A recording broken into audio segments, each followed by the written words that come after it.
নমস্কাৰ প্ৰিয় বন্ধু-বান্ধৱীসকল, গপশ্বপ উইথ ৰিডিপ নামৰ ইউটিউব চেনেললৈ স্বাগতম জনাইছোঁ।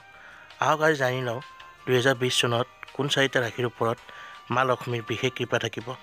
বলক তেন্তে ভিডিঅ'টো আমি আৰম্ভ কৰোঁ। এই চাৰিটা ৰাশিৰ ব্যৱসায় বাণিজ্যত উন্নতি হোৱাৰ লগতে চাকৰিতো কৰ্মক্ষেত্ৰত উন্নতি দেখা যায়। লগতে এওঁলোকৰ ভাগ্য সলনি হ'ব মা লক্ষ্মীৰ কৃপাত।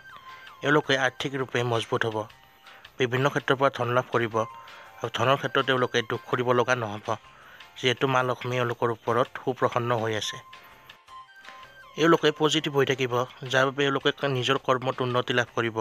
লগতে পৰিয়ালতো বাতাবৰণ যথেষ্ট সুখৰ হ'ব আৰু হৰ্ষ উল্লাহত দিন পাৰ হ'ব আৰু এওঁলোকৰ বিভিন্ন ক্ষেত্ৰত সফলতা লাভৰ যোগ আছে। এই ভাগ্যশালী ৰাশি চাৰিটা হৈছে মীন, মেষ, সিংহ আৰু তুলা ৰাশি।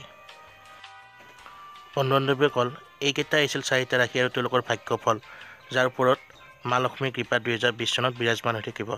যদি ভিডিঅ'টো ভাল পালে লাইক, কমেণ্ট, শ্বেয়াৰ কৰি দিব আৰু সদায় এনেধৰণৰ এষ্ট্ৰলজি বিষয়ক ভিডিঅ' হ'বলৈ আমাৰ চেনেলটো ছাবস্ক্ৰাইব কৰি দিব।